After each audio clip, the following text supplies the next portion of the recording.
time on the hit list, we pay tribute to 8 very different headline artists who love to tickle the ivories.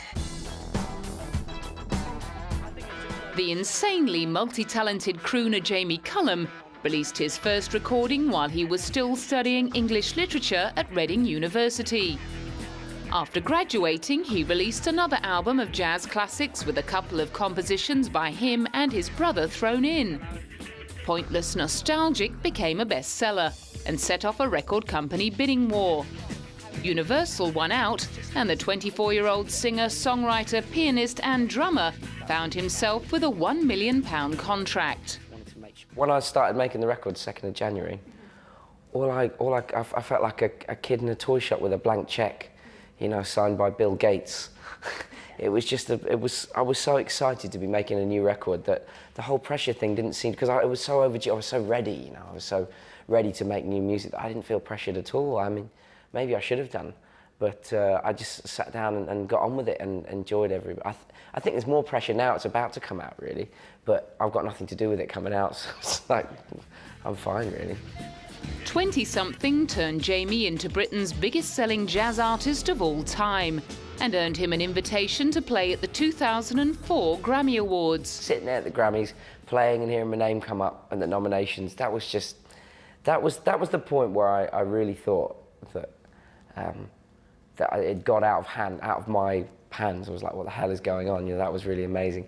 And then going to all the parties, that was great. The Grammy week was one of the best. His ability to mix hip-hop and pop with blues standards and jazz while performing impromptu percussion solos and playing the piano with his feet was earning him fans in very high places. I was walking down a little backstage area and someone goes, "Hey man, like your music?" And I turned around and it was Quincy Jones. So, names dropping everywhere. Let me just pick all those up. Oh, there we go. Got it. There we go, just put them back. So, yeah, there's been amazing things happen. That is kind of better than selling 1 billion records, really, isn't it?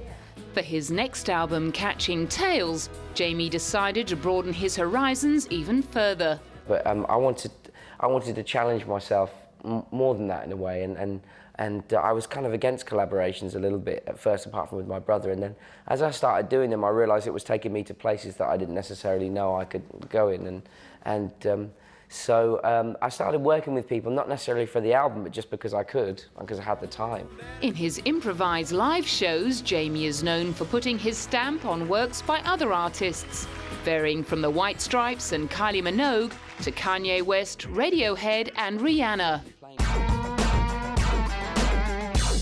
In 2003, Tori Amos was voted the world's 5th best touring act by readers of Rolling Stone magazine.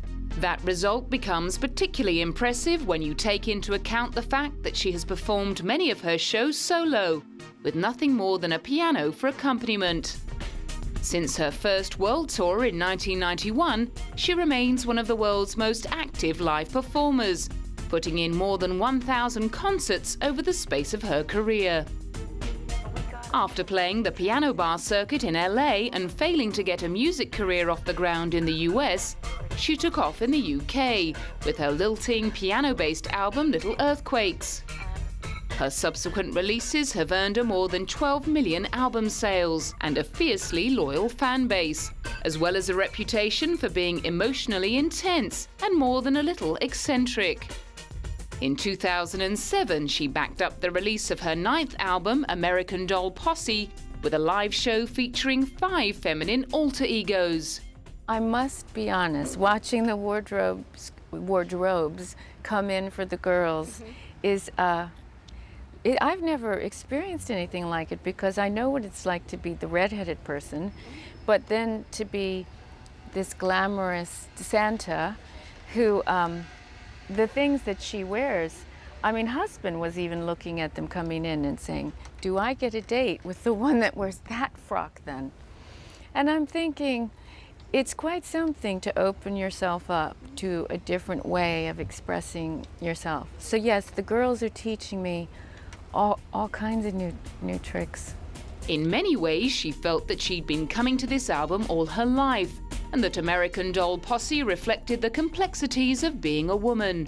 As inspiration, she looked back to ancient Greek history, to a time where women in all their facets were considered divine. Women are relating to this project because all of us have more, we're complex creatures, and I think we're being unfair when we say, well, we have to be a part of the intellectual set, or we're part of the rebel-rousing set. And then we paint ourselves into these corners instead of stepping out of one painting into another and thinking of ourselves as an exhibition, not just a painting. In 2008, as well as releasing Tales of a Librarian, a compilation of hits she likes to refer to as a sonic autobiography, she also started work on her 10th studio album, Abnormally Attracted to Sin. I'm beginning to start composing. I've gathered books from all over the world, and I have them laid out on the floor in the piano room in Cornwall. So I begin as a songwriter. The next stage, I don't know what it is, but I always love this part of it. It's like baking a cake when you're a kid. A 6-time Grammy Award winner, Billy Joel has sold more than 100 million records worldwide. He's also the first artist to have 5 that have sold more than 7 million copies each. But even after more than 35 years of continuous employment in the music industry, he never takes his good fortune for granted. It's so hard to make a living just as a musician. It's one of the hardest things in the world. And when you can do that, that's a dream come true, just to be able to be a musician and not have to have another gig and totally devote yourself to the music. That was the most important award, that check. I wish I still had that check, that framed the thing. Growing up in Hicksville, New York, he took up boxing to counteract the teasing and bullying he suffered as a result of taking music lessons. 16 albums, a marriage to Christy Brinkley, several tours with Elton John, and many battles with depression later, the piano man was playing his first ever concert in South Africa. I've never been here. And, you know, a performing, touring career which has gone on some 30-odd years, 35 years now, there's still places I haven't been. This is one of them. As well as many pop hits, which have included songs like Uptown Girl, It's Still Rock and Roll to Me, and New York State of Mind, Billy Joel has forged a second career as a classical composer. In 2001, he released a classical album called Fantasies and Illusions, which featured acclaimed pianist Richard Dew. He's also known as an avid supporter of the Democrats and performed a duet with Bruce Springsteen in a concert to raise money for Barack Obama's presidential campaign. However, he refuses to use his celebrity to get on his own soapbox. I get asked a lot, what's your message, and you know, what kind of political agenda you're trying to, you know, define? And I said, look, man, just being a musician it's sort of being a humanitarian already, because we're speaking for people who have no voice, and we're helping to express emotions that a lot of people can't. And you know, I keep my politics to myself. A lot of times I see people get up on the podium and go, well, this is the way you should vote, and this is the way you should think, and I think, oh, shut the hell up, what do you know? You know, you're a musician. I'm a piano player. I just like to perform, you know. I like to do artistic things, whether it's on Broadway or any other stage, you know. I don't think of it as a validation. I just love to have a good time. Sometimes that involves acting in films. After appearing in movies like Little Man Tate and Independence Day, he was offered the role of a union rep in a small-town processing plant in Newintown in 2009. He got to learn the romantic comedy ropes from his co-star Renee Zellweger. She's one of these people that I felt very comfortable around, and I found that after I talked to her, we had a lot of similar sort of takes on life, you know, with regard to, you know, art and just stuff in general we talked about. I found that we had a lot in common, so it was really easy to get to know her, and I think when you have that premise, it's much easier to work with somebody on camera, you know, when you really like being around them. Occasionally, he also likes to tread the boards. Although after making his Broadway debut in the 2006 revival of The Pajama Game, he wasn't too sure he quite nailed it. It's a lot of material that I always wanted to know, like when I go see Broadway shows, like, God, how do they remember all those lines and how do they remember all those dance steps? And now I'm still asking myself all those questions. It makes you appreciate people who do it well. No doubt, however, the boy from New Orleans feels most comfortable behind a piano or with a microphone in his hand. He made his name at the tender age of 20, playing instrumental versions of jazz standards on his debut album back in 1987. He proved he could croon with the best of them on his next album. And as his career took off, he was frequently compared to the likes of Frank Sinatra and Tony Bennett. After flirting with funk in the 90s and writing a few soundtracks, he's more recently returned to his jazz roots. And in between acting, writing, touring and recording, he pops up at jazz festivals to keep a great tradition alive. It's not that it's been lost, it's not, and it's nobody's fault, it's just not that popular anymore. You know what I mean? It hasn't been popular for a really, really long time. With a total of 22, Stevie Wonder has won more Grammy Awards than any other solo artist. Well, I was going to say, first of all, I'm very thankful for the awards, the Grammy Awards that I've received. And I must honestly tell you that at this point in time, I haven't had enough Grammys. After more than 40 years in the business, the musical genius who had his first hit at the age of 13 has put the world on notice that he isn't finished yet, despite taking a 10-year break from recording in the wake of his 1996 album Songs in the Key of Life. Refusing to be rushed, it wasn't until 2005 that he announced the release of A Time to Love. You know, there have been some of that time working with songs. Some of it has been going through the various experiences that created those songs. Some have been moments of great joy, and some have been moments of great sorrow. So is the place that a songwriter or any person that is an artist must confront and be faced with as they go through life. And so from all those experiences, you have a chance to create, express, and hopefully in your experiences that you have in your life, they too will touch the hearts of those that have maybe similar experiences or those similar enough that they can identify in some sort of way. Much of the album dealt with the deaths of his brother and ex-wife Cyrita, and he was unconcerned with criticism about the lack of pace on some of the album's tracks. Most importantly is when I do give the music that I'm satisfied with it, that it speaks for what I want to do. Music is music, and you do whatever feels right and good to you to do. I cannot go in the studio and say, okay, I want to do another Superstition. You know, nor can I go in the studio and say, I want to do another A Time to Love. You know, it has to happen the way that it happens. In 2008, he announced he would be touring Europe, ahead of not one, but 2 new album releases. The first, gospel inspired by Lula, would be a tribute to his mother, one he described Through the Eyes of Wonder as his take on what other people see. This really is having fun and sharing music and life, and again, saying thank you. That's what it's all about.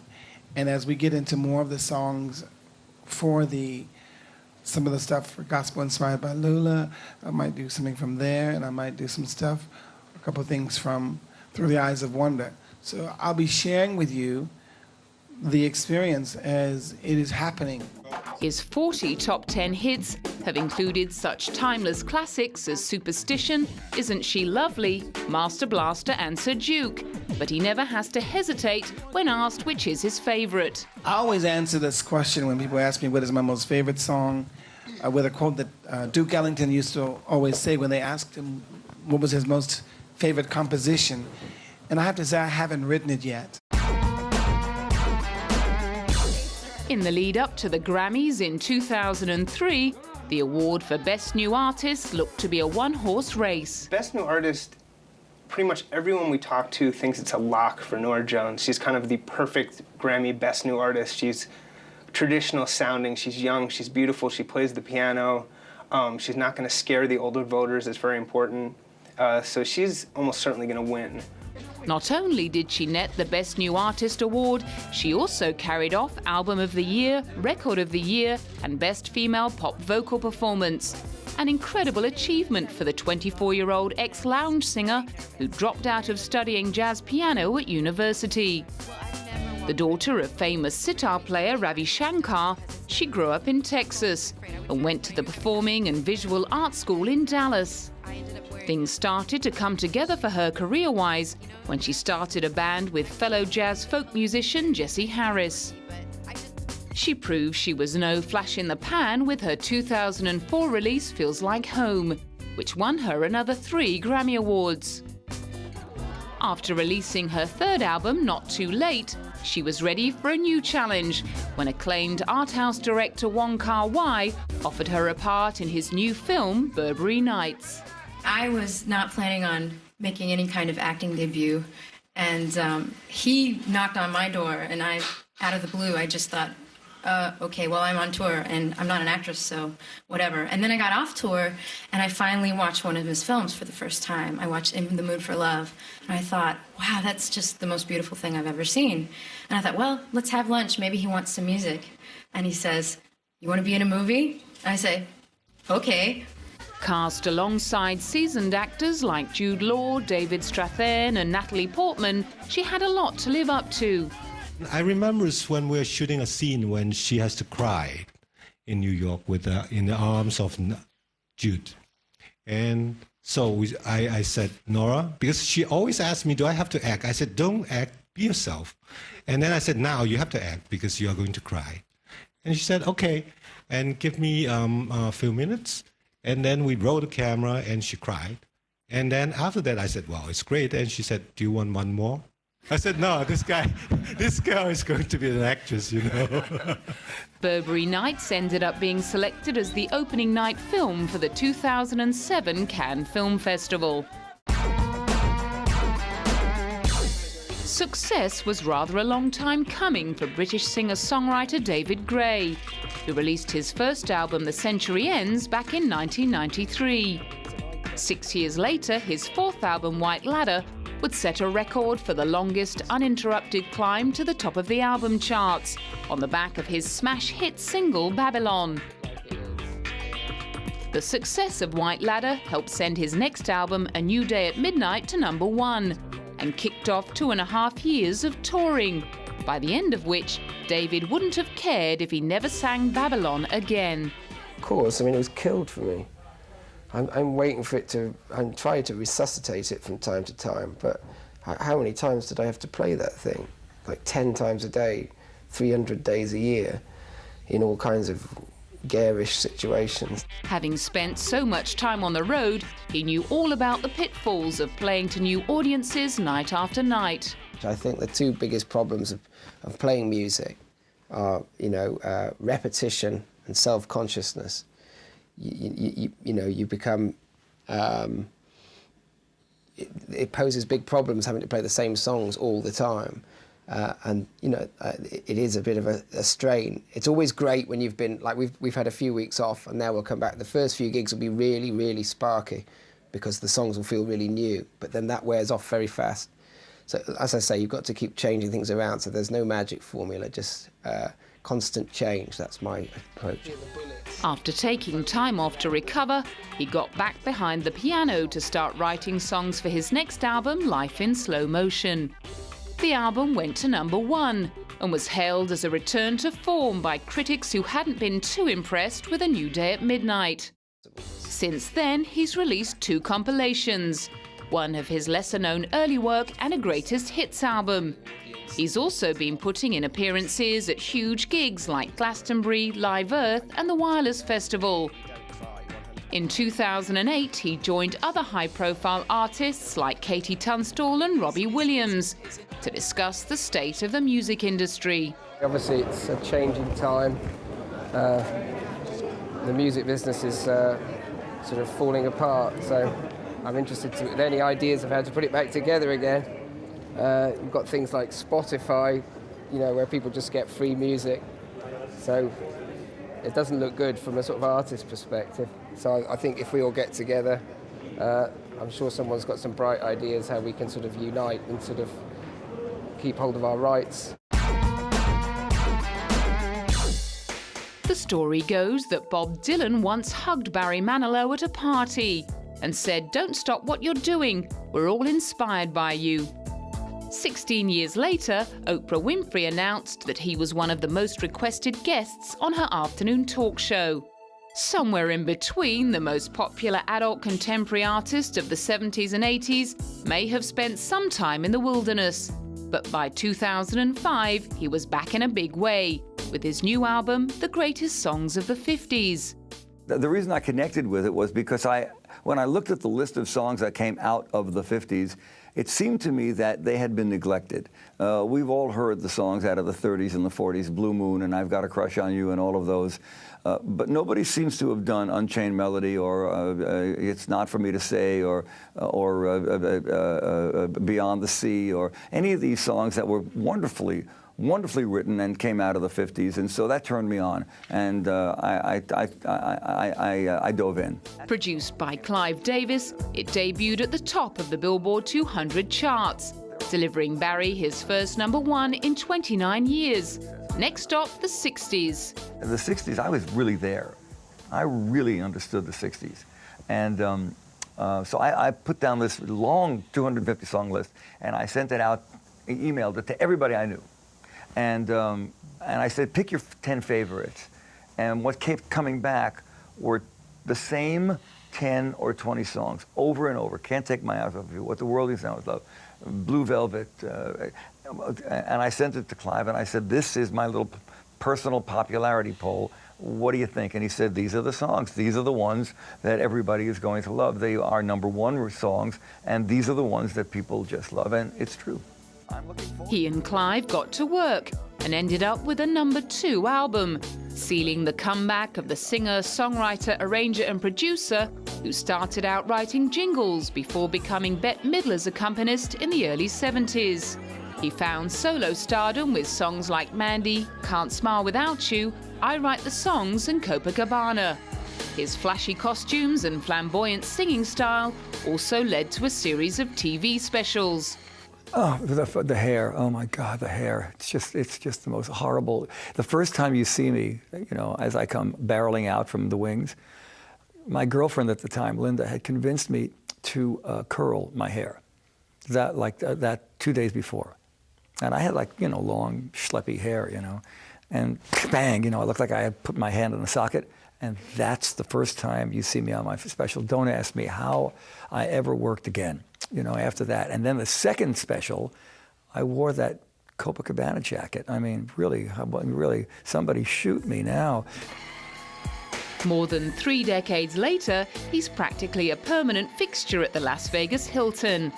As well as producing albums for other artists, he's also co-written a musical called Harmony. And as for the future, more music. It's always more music for me. It's always more music, and the same thing with Clive. We just never stop. They'll, for me, they'll be wheeling me out, and I got one more idea. Just give me 10 more minutes. It's all more music. That's for me.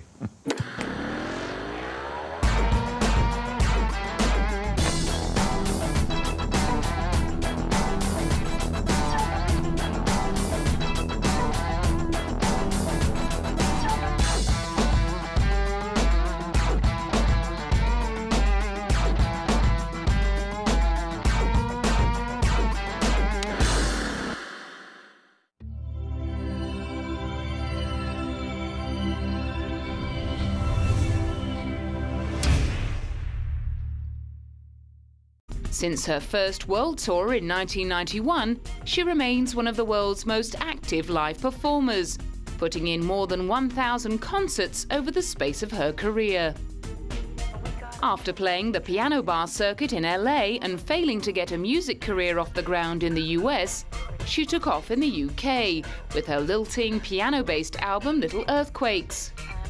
Her subsequent releases have earned her more than 12 million album sales and a fiercely loyal fan base, as well as a reputation for being emotionally intense and more than a little eccentric.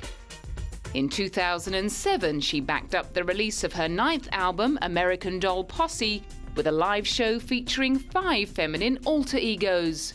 I must be honest, watching the wardrobes come in for the girls is, I've never And the nominations, that was the point where I really thought that it got out of my hands. I was like, what the hell is going on? You know, that was really amazing. And then going to all the parties, that was great. The Grammy week was one of the best. His ability to mix hip-hop and pop with blues standards and jazz while performing impromptu percussion solos and playing the piano with his feet was earning him fans in very high places. I was walking down a little backstage area and someone goes, "Hey man, like your music." And I turned around and it was Quincy Jones. So, names dropping everywhere. Let me just pick all those up. Oh, there we go. Got it. There we go, just put them back. So, yeah, there's been amazing things happen. That is kind of better than selling 1 billion records, really, isn't it? For his next album, Catching Tales, Jamie decided to broaden his horizon.